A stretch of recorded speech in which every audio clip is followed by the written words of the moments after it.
Greetings, Thompson School District. My name is Mark Schaffer, your proud superintendent, and today I am on location at the Early Childhood Center at Stansbury Elementary. Today we are going to be visiting with Director Caro, who will tell us a little bit about the Early Childhood program, not only here at Stansbury, but throughout the district. So come join me as we're on location.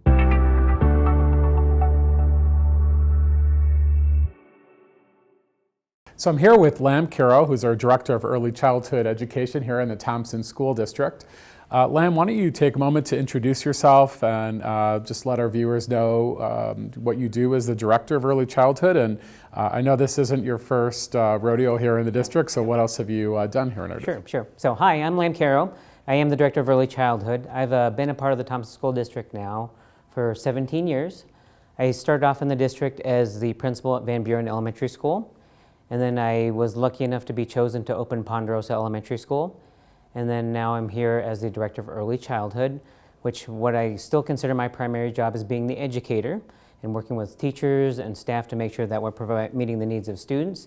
But I also see myself as the manager, and I manage everything from the day-to-day operations to working with nutritional services and with facilities and so on. So it's a really exciting job, but the most exciting part about it is working with kiddos. So, when we talk about early childhood programs, what are we talking about in terms of age of students? Yeah, great question. So we serve students that are age 3 and 4 by October 1st. And so when they come through, they can apply for our program, and depending on the program that they may qualify for, we'll enroll them in this program. So they could qualify for the Head Start, they could qualify for the Colorado Preschool program.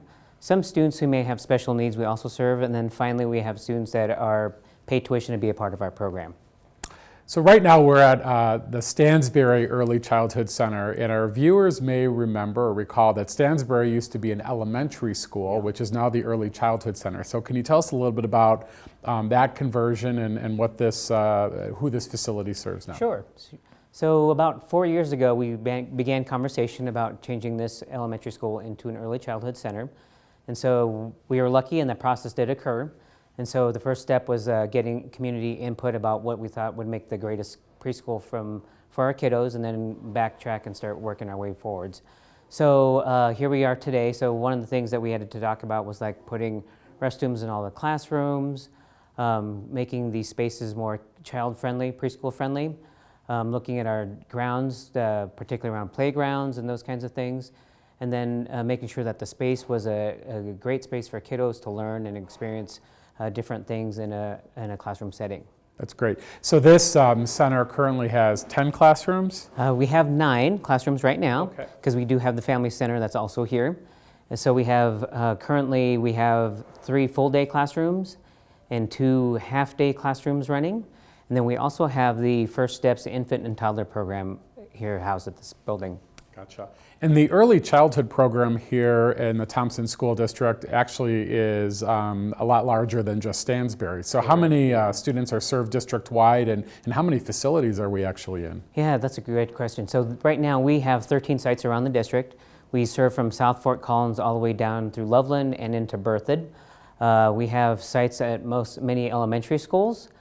So for example, we have one way up north in Cottonwood Plains. We have the center, of course. We have centers centrally located, like Lincoln Early Childhood Center at Lincoln Elementary School. Then, of course, down south in Berthoud with Berthoud Elementary and Berthoud Early Childhood Center. The amount of students we can serve this year is up to 653 students. And the great news is that we're almost full already, so we're looking to grow the program even more in the next coming years. And can you talk about that? So as we look maybe ahead to the future of our early childhood programs, what does that look like? Do we have space? Do we have capacity? And where might we expand to? So I will say it's great working with facilities, because I tell them what I need, and they can tell me if we can do it or not. So in terms of growing the program, next year in the fall of 2023, universal preschool comes into effect, where any family with a 4-year-old child can access 10 hours of free preschool. So what that means is that when we get that process going, we can share that information, and then we can start growing our program even more. The great thing is currently right now we have enough space to grow our program up to over 1,000 students, and that would depend on the combination of programs, whether it's full day or half day. But I feel strongly that we'll be able to meet the need that comes from our community. That's awesome. So, Lam, I thought today maybe we can go explore some of the locations here at the Early Childhood Center, and then we can talk more about the program. Does that sound okay? Great. Yeah, sounds All right, great. very good.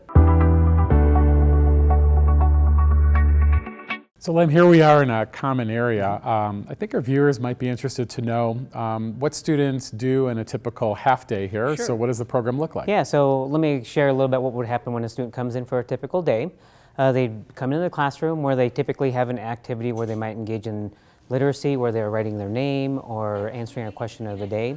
And then they'll sit down and have some breakfast, where they'll sit, and really the focus of those meals is to start developing the social interaction skills, learning how to serve themselves, so a little self-advocacy. And then once the meal is finished, they'll go in a circle time where the teacher will present a concept to learn, and usually those are about 10 or 15 minutes. And so it's really a good instructional time to set the stage for what they'll do in their centers. So when the kiddos are released from and transition to center time, they'll spend time at different centers where the teacher has set up an intentional focus for each center. So for example, they might go into the kitchen area where they'll start to recognize that they might play restaurant, and they'll start writing things, and so really developing those early literacy skills. And then also they'll start interacting with each other, because along with the literacy, we're developing their executive function, so we want them to learn how to self-regulate, how to advocate for themselves, a lot of those pieces attached to executive function. And then also, or they might go to a block center where they might learn how to pattern blocks, learn about numeracy, setting the stage for further development with the math concepts. And then once they're done with the center time, which typically lasts about a half hour, they would go outside. They have 30 minutes of outside play, which really is just a chance for kiddos to go and play, because they learn best through play. And so again, although they're outside, it's also a learning opportunity. So kiddos are not only working on their large motor skills, but they're also working on their social interaction skills. And so once that's complete, they might come in, wash up, get ready for lunch. And then once lunch is finished, they would join for one final circle where the teacher would review what they learned and then set the stage for tomorrow's learning and then dismiss them. That's great. So it sounds like it's a pretty full day or Yeah, half day for kids. It goes by busy. very fast. I bet it does. Yeah. Typical class size, how many students are in a class usually? Yeah, typical class size is 16, and that's the maximum also. Okay. So, and those are dictated by Head Start and different agencies that we work with. But so the great thing about that is class size always stays small, because we can really meet the individual needs of kiddos. That's great. And then in terms of teacher support, how many adults would we typically find in a classroom? So we have a 1-to-8 ratio, so there's always at least 2 adults in the classroom, but we're very lucky because we run a transdisciplinary model.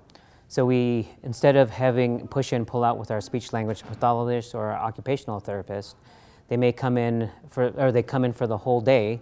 So a lot of times there'll be 3 adults in there to work with specific kids or with groups of kids, because all kiddos could benefit from extra help. So. That's great. How about if we take a look outside? Sure, that sounds great. So Len, we are outside here at one of the playground areas. You want to tell us a little bit about what the playground features are in an early childhood program? Sure. So one of the things you'll notice that we're standing underneath this shade feature, and shade feature is required for all our playgrounds, so kids have a place to go if they get too hot. And as you look around the playground, you'll notice that there has to be a thing called a use zone. So around our equipment, we have to have a level of spacing between the concrete and the playground equipment. And that's really for when kids exit the equipment, or in the event that they fall, that they're safe. And so there's also with that a level of resilient material that has to be on the bottom. So in this case, it's wood chips. And then for our bigger purposes of safety, all of our playgrounds are enclosed. And that's just to make sure students can't exit on their own. And it's also to provide a level of security for our program to make sure students remain safe. We choose equipment that is at a certain height, so it can't be too high, especially in this class playground. It has to remain within 3 feet, whereas in our bigger preschool program playgrounds, it's up to 6 feet. And then again, we maintain all the safe zones for the students. And the big thing is that it's a fun place for them to explore and run around and get out some energy and have fun. That's great.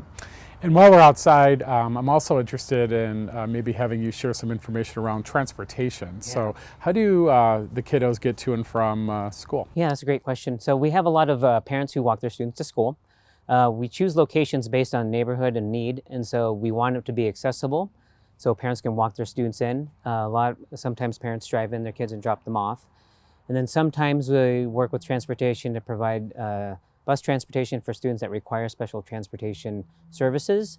So for example, we might have a student in a wheelchair that would need access to a bus to get to school. And then we also consider them on a case-by-case basis, and it really comes down to need how, because we want school to be accessible, and then we do it within what we can to provide it. Sounds good. So Lim, as we finish up today, any closing thoughts, anything else you'd like to share with our viewing audience about the early childhood programs? Yeah. So one of the things I'm most proud of about our program is that we have a highly educated staff. So most of our teachers already have their master's degree or are working towards attaining their master's degree. And then most of our preschool, our aide in the classroom, typically in another preschool setting, a private setting, would be the lead teacher, and for us that's our aide teacher. So we have highly educated staff that are very passionate about what they do with kids. And I think what's impressive to me is how passionate they are about making sure that families and their students are well provided for and providing them with resources. I'm also proud of the community partnerships that we formed. Of course, we work with Kids Pack, but we also work with the Philo Club, Read Aloud of Loveland, the House of Neighborly Services, and so on. So I think those partnerships are important because then we can provide those resources to our families. And then the last piece that I'm more excited about is UPK for next year. I think the ability to offer more students the opportunity to go preschool wherever they choose to go is amazing, because I think that really sets the foundation for learning for kindergarten and beyond that. Lem, thank you and to your entire staff as well for the amazing work that you do to support our early childhood learners here in the Thompson School District. And thank all of you for watching our on-location video shoot today. We hope you learned a little bit about our early childhood programs here in the Thompson School District. Thanks so much, and until next time, thanks for joining us on location.